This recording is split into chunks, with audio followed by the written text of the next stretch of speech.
So, next question. Can you recommend any self-help books that I can use to communicate better with a native American speaker? English speaker, hindi American speaker. Pag native American, baka isipin yun yung mga Indian. Yun, isipin mo yun. Native English speaker, hindi native American speaker. Native, pag sinabi mo kasi native American, parang ang pumapasok sa isip nyo, yung mga, Indians. Usually, kung self-help books, ito. Wala, hindi maalala yung author. Search mo na lang. Sinulat ko na rin sa Google Doc mo. So, yung first one is How to Win Friends and Influence People by Dale Carnegie. Makakatulong siya for selling din. Next is The Power of Positive Thinking. Same author. Maganda yung How to Stop Worrying and Start Living. Gusto ko yung 12 Rules for Life ni Jordan Peterson. Side hustles. No, haba yung session natin. Bigyan ko sa yung 2-minute version. Side hustle, number 1. Gawa ka ng list ng lahat ng gamit mo. Lahat ng gamit mo. Damit, furniture, list all your belongings, take photos, tapos ibenta mo online. Ngayon, alam ko, hindi naman lahat ng gamit mo gusto mo ibenta. Pero, i-practice mo siyang ibenta. So, ito yung rule. Kung gusto mo siyang ibenta talaga, babaan mo yung presyo. Kung ayaw mo siyang ibenta, taasan mo yung presyo. Kung ayaw mo ibenta, taasan mo ng mataas yung presyo. Hindi kung walang mag-i-inquire.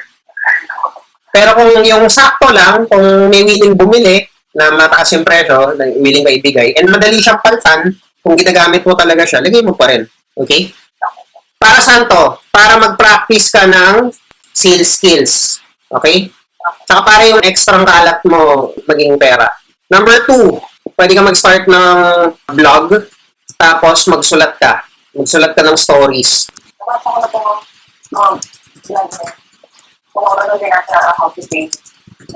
Okay. Write stories about yourself and what you're learning. Yun yung usual. Yun yung ginawa ko. Call center training tips. Sinulat ko kung ano yung mga natututunan ko. Number 3, marunong ka magluto. O yun, bili ka ng cookbook, tapos magbenta ka ng food. Ano ginawa ko sa call center? Nagbenta ako ng itlog. Magkano ng itlog? Mga 60-something pesos. Binenta ko siya ng 15 pesos isa. So, yun, meron akong extra 200 pesos a day. Dadala lang akong isa or dalawang tray ng itlog sa office. Diba? So, yun, food. Pag medyo magaling ka na, gumraduate ka na sa itlog, bili ka ng tinapay, bili ka ng mayonnaise, magbenta ka ng egg sandwich. Pag gumraduate ka na sa sandwich, lagyan mo ng ham. Taasan mo yung presyo mo. Yun, pera yun. Napakalaking pera nun sa call center. Meron kaming, ang tawag namin sa kanya, mami. Bumibili ako ng mga 6 na sandwich sa kanya sa isang araw. Eh, yung sandwich niya, binibenta niya ng 50 pesos, 60 pesos. So, 60 times 6. Nakaka-360 pesos siya sa akin lang. Diba? Everyday po ba yun? Everyday ako bumibili sa kanya. Pag tinatamad akong magluto, usually 1 linggo ako bibili sa kanya. Tapos marirealize ko, wala, ang dami ko na nagasto. So next week, ako naman yung magbebenta or gagawa ng ulam ko. Kung nasiguro po sa call center, meron din kami mami, toge, ayan. Yun, kanya-kanya. Kung ano yung kaya mong gawin. Yun yung mag-start ka kung ano yung kaya mong gawin. Number 4, yun, pag magaling ka na dun sa number 2, pwede kang magtrabaho as a writer. Magaling ka na magbigay ng instructions, pwede kang magturo ng English.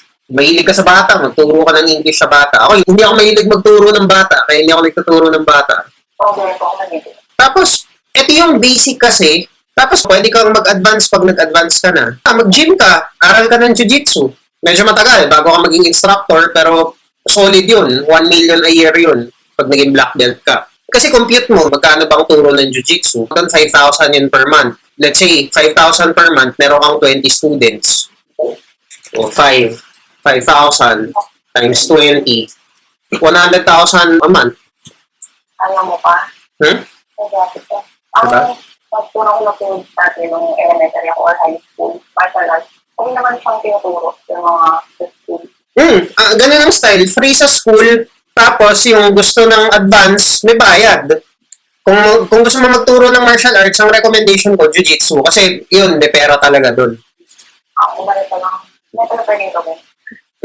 Ang number 1 recommendation ko, huwag kang papasok sa mga business na binibenta ng ibang tao.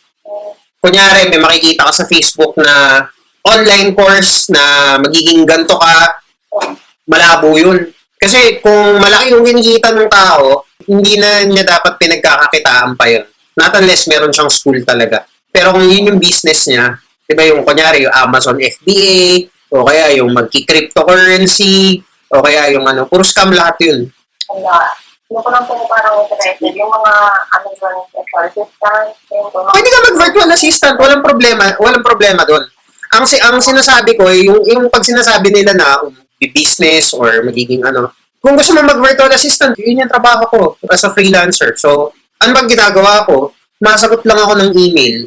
O, kailangan ba kita turuan sumagot ng email? Hindi naman, di ba?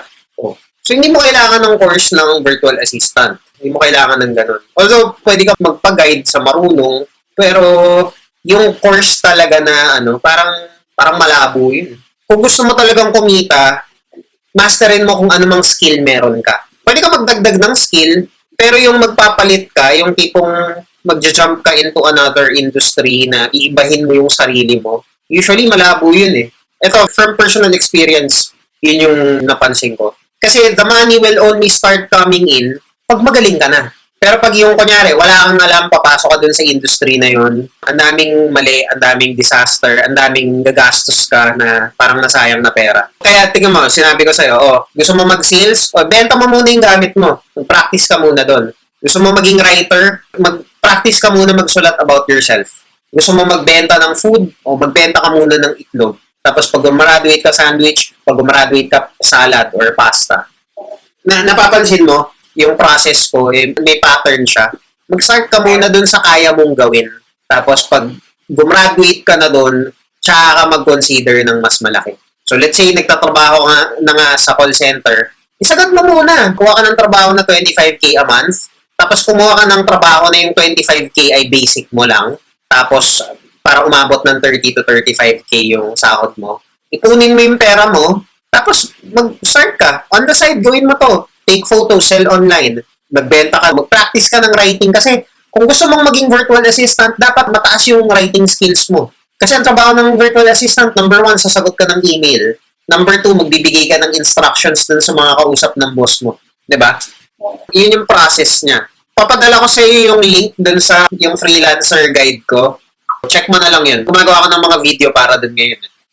May mga nagtatanong sa akin kung gusto kong magbenta ng course. Pinag-iisipan ko po muna, gumagawa muna ako ng guide. Tapos kung naisip kong pagkaperahan yun, sige. Pero sa ngayon, libre pa siya.